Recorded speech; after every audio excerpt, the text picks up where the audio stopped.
muhiimada is ixtiraamida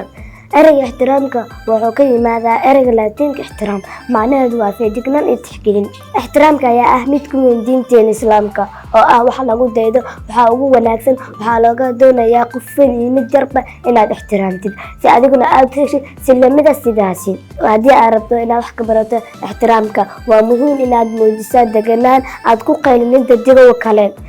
waa ixtiraam darro inkastoo aad kan karto marka aad dareento niyad jab isku day inaad qaylinin haddii nahay uwad waxaa muhiim ah inaan barano